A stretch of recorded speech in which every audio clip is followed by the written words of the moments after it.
이제 오늘 하나님의 말씀은 갈라디아서 마지막 장입니다. 6장. 갈라디아 6장 1절에서 18절 전장을 본문으로 삼았습니다.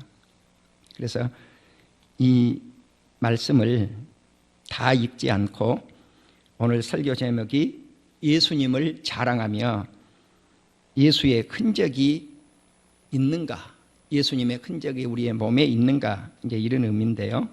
그래서 그 절이 들어있는 것만 잠깐 한번 다 그 절도 찾지 않고 갈라디아 6장 13절 한 절하고 그리고 17절 13절과 17절 두 절만 보시도록 하겠습니다.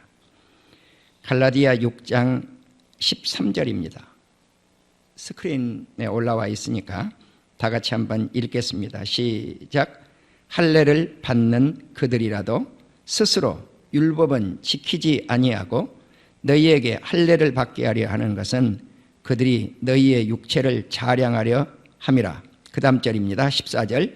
그러나 내게는 우리 주 예수 그리스도의 십자가 외에 결코 자랑할 것이 없으니 그리스도로 말미암아 세상이 나를 대하여 십자가에 못 박히고 내가 또한 세상을 대하여 그러하니라. 아멘. 17절입니다. 17절 읽겠습니다. 시작. 이후로는 누구든지 나를 괴롭게 하지 말라. 내가 내 몸에 예수의 흔적을 지니고 있노라. 바울은 자기 자신의 몸에 예수님의 흔적을 지니고 있다. 그래서 앞부분은 십자가 외에 예수님 외에 자랑하지 말아라. 그리고 내 몸에 예수님의 흔적, 마크를 붙이고 다닌다는 것입니다. 이 말씀은 다른 말로 표현을 하면 인을 쳤다라고 하는 그런 의미로도 해석을 할 수가 있겠습니다. 그래서 오늘 말씀을 예수님을 자랑하며 예수의 흔적이 있는가, 이렇게 좀 길게 제목을 삼아 보았습니다.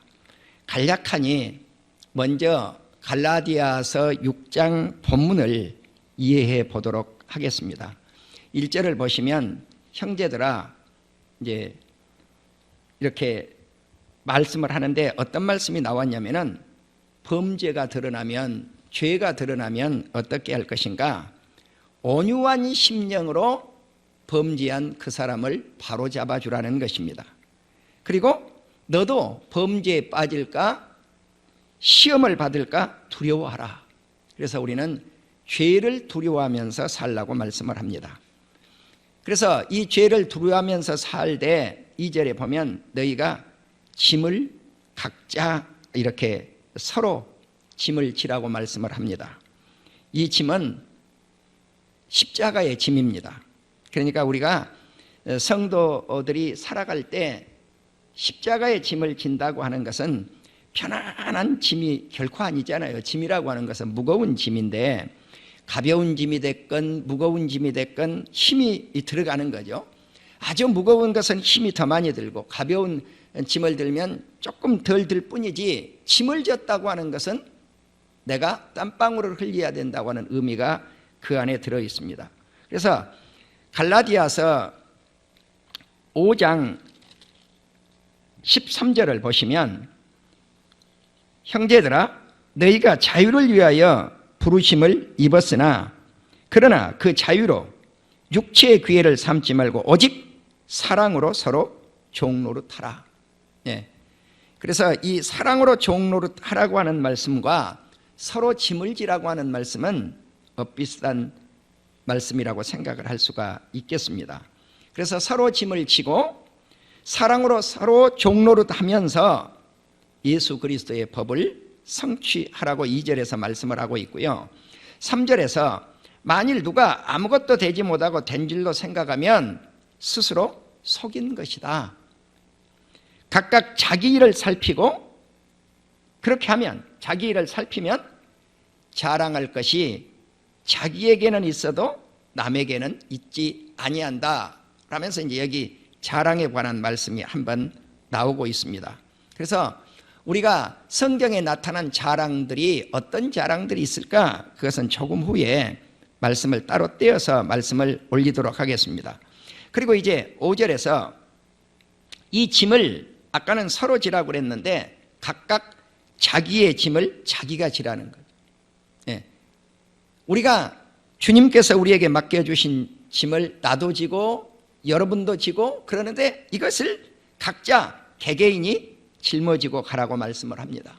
고린도후서 1장 12절에 보면 우리가 세상에서 특별히 너희에게 대하여 하나님의 거룩함과 진실함으로 행하되 육체의 지혜로 하지 아니하고 하나님의 은혜로 행함은, 그러니까 육체의 지혜로, 세상 지혜죠. 세상 지혜로 하지 않고 하나님 은혜로 행하는 것은 우리의 양심에 증언한 바니 이것이 우리의 자랑이라고 말씀을 합니다.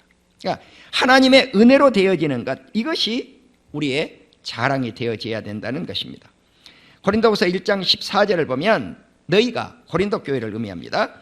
고린도 교회가 우리를 부분적으로 알았지만 우리 주 예수 그리스도의 날에는 너희가 우리의 자랑이 되고 우리가 너희의 자랑이 되는 그것이라. 그러니까 자랑을 할 때는 내가 나를 자랑하는 것이 아니라 나는 상대편을 자랑하고 그 상대편은 또 나를 자랑해 주는 것, 그것이 진정한 자랑이라고 말씀을 합니다. 계속 이어서 갈라디아 6절을 보면 주제가 그 주제가 아니고 뚝 잘라서 이 말씀이 나옵니다. 가르침을 받는 자는 말씀을 가르치는 자와 모든 좋은 것을 함께하라. 그래서 이 성도는 목회자와 함께할 때 모든 것을, 좋은 것을 함께하라, 이렇게 해석하면 분명히 맞습니다. 목회자뿐만이 아니에요. 학생 같으면 나에게 나를 양육해주는 그 선생님과 모든 것을, 좋은 것을 함께하라, 이런 의미가 그 안에 들어있다고 보면 되겠습니다. 7절에 보시면 스스로 속이지 말라. 하나님은 업신여김을 받지 아니하시나니 사람이 무엇으로 심든지 그대로 될 것이라. 육체를 위해서 심으면 육체로부터 썩어질 것을 얻을 것이고 성령을 위해서 심는 자는, 영적인 것을 심는 자는 성령으로부터 영생을 얻을 것이다. 그래서 우리가 육을 위해서 살아갈 것인가 영을 위해서 살아가야 할 것인가 하는 답이 여기에서 나옵니다. 육을 위해서 살아간다면 썩는 것을 얻는다는 것입니다. 그러나 영을 위해서, 하늘의 세계, 영적인 것을 위해서 우리가 심는다고 하면 성령을 통해서 영생을 거두어 드리라고 말씀을 하고, 그 다음에 9절에서는 우리가 선을 향하되 낙심하지 말아라.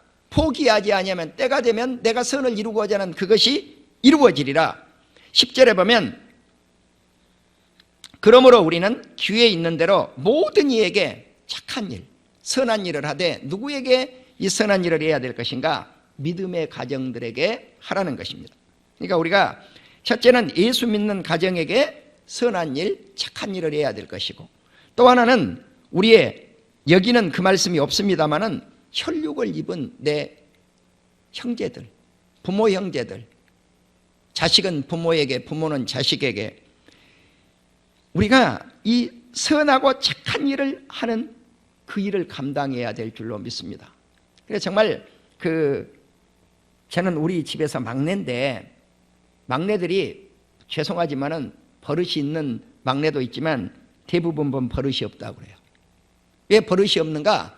오냐오냐해서 키우니까 자기만 그냥 귀한 줄을 알아요. 나도 그렇게 컸거든요, 막내라. 이제 어렸을 때 정말 우리가 그 보릿고개 그러면은 요즘 젊은이들 모르거든요. 예. 정말 50년대에는 보리밥도 제대로 못 먹었다고요. 60년대 돼서 보릿고개를 넘어가는데 박정희 대통령이 그래도 우리 대한민국에 보릿고개를 넘겼던 장본인이에요. 내가 어렸을 때는 그 산 이렇게 경사가 졌는데 30도 40도 경사된 곳을 밭을 일구는 것 엄두도 못 냈어요, 그 당시는. 그런데 그것을 읽을 수 있는 정신적 지주가 누구였느냐면은 하늘나라로 이미 오래전에 가신 고 김용기 장로님이에요. 가나안 농군학교. 위대하신 일을 하신 분이에요.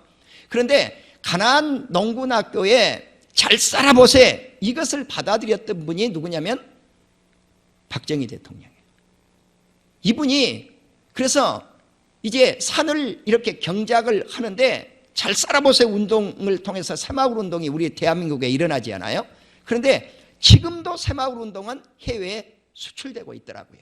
그러니까 우리 대한민국의 농토를 일구어내는 위대한 정신이 새마을 운동입니다. 그러니까 나는 누가 뭐라 그래도 하늘나라에 계시는 고 김용기 장로님, 그리고 그것을 정치적으로 뒷받침했던 분이 박정희 대통령이라고 합니다. 그래서 나는 어렸을 때 산을 어떻게 포크레인이 이렇게 올라가가지고, 포크레인도 귀할 때요. 그때는 쫙 가니까 밭이 되는 거예요. 그래서 밭은 평탄한 곳에서만 밭이 되는 것이 아니라 경사도에서도 밭이 되는구나. 사람이 불가능한 건 없구나. 무엇이든지 이루어낼 수 있구나. 어릴 때 내가 그런 걸 배웠다고, 어릴 때. 지금 같으면 그게 아무것도 아니에요. 그래서 우리가 이 누구에게 착한 일, 선한 일을 해야 될 것인가? 우리 형제들이에요. 핏줄이 있는 형제들. 그러니까 이제 어버이 주일만, 가정의 달만 그런 게 아니고, 우리가 성탄절을 맞이하시고 연말을 맞이하시고 연초가 되었을 때 가정에 우리 식구들끼리, 친지들끼리 선한 일을 오간다고 하면, 믿음의 가정이니까 우리 성도님들끼리 또 이 착한 일을 한다면 더 아름다운 교회와 멋있고 더 행복한 가정이 이루어질 줄로 믿습니다. 그래서 이러한 것들을 11절에 보면, 내 손으로 너희의 이렇게 큰 글자로 쓴 것을 보라. 그래서 이런 말씀을 사도 바울이 큰 글자로 새겨서 성도들이 알도록 했습니다. 12절에 보면, 무릇 육체의 모양을 내려하는 자들이 억지로 너희에게 할례를 받게 하면 그들이 그리스도의 십자가로 말미암아 박해를 면하려 할 뿐이라. 그러니까 어제도 유아 세례를 베풀었습니다마는, 사실 유아 세례를 받는 어린아이의 입장에서는 그 아이가 예수님을 잘 알지는 못하잖아요. 그런데 가정에서 그래도 가정 예배를 드리고 예배를 드리고, 그러면 이게 뭔지는 모르는데 다른 사람이 다 성경을 들고 오니까, 우리 집에 어제 세례 받은 아이도, 유아 세례를 받은 아이도 보면 저도 뭐가 하나 있어야 되는 거예요. 그러잖아요. 저도 뭐가 하나 있어야 돼요. 이게 성경인지 몰라, 읽을지도 몰라.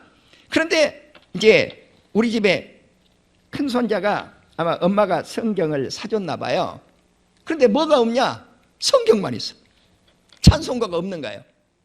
그래서 가만히 제가 두 번째 손자에게 선물을 좀 해야 되겠다. 뭘 해야 될까? 최근입니다. 이 아이가 이제 한글을 타듬타듬 이렇게 읽기 시작을 하더라고요. 그래서 이 아이에게 성경을 좀 선물해 줘야 되겠다. 그런데 가만히 보니까 이제 큰애가 시기를 하는 거예요. 왜? 자기가 가지고 있는 성경은 뭐가 없어요? 찬송가가 없어. 동생이 선물을 딱 받은 거 보니까 성경도 있고 찬송가도 있단 말이에요. 셈을 내더라고요. 그래서 이렇게 보니까 책장에 똑같은 성경이 하나 꽂혀 있어요. 다행히. 그걸 주니까 이제 자기가 가지고 있었던 성경만 있었던 게 누구에게 넘어가는가 보자. 읽을지도 모르는 셋째가 그걸 가지고 와서 중얼중얼 뭐라고 그래요. 그러니까 읽지를 몰라요. 중얼중얼해요. 여러분, 그런데 이렇게 해서 아이들이 하나님의 말씀을 접하고 주님의 자녀가 되는 거거든요. 그래서 유아 세례를 받을 때는 자기 자신의 저 마음속에 부모님이 예배를 드리니까 예배를 드리는 값이다. 그런데 아이들이 예배를 드리면서요, 빨리 배우는 게 뭐냐면, 참 내가 부끄러운데, 내 아내가 당신은 목사가 돼가지고 예수 소리를 그렇게 못하냐. 근데 이게 잘 안 돼요. 예수님 소리가. 예수 그런단 말이에요. 내가 예수 그 소리를 더 잘해요. 예수님. 이렇게 발음을 더 정확하니 안 나오고, 그러니까 항상 지적을 해요. 그런데 우리 집에 어제 유아 세례를 받은 이 아이는 예배 예배 시간이 되면 그렇게 떠들고 다녀요. 예. 안 나온 사람은 예배 드리라 그러는 거예요. 예배. 그래서요, 이게 어릴 때 이게 단어 하나하나가 굉장히 얘들에게 영향력을 미치는구나, 그것을 느껴보고 있습니다. 사랑하는 우리 온 성도님들 가정에 이렇게 예배가 울려 퍼지고 기도가 있고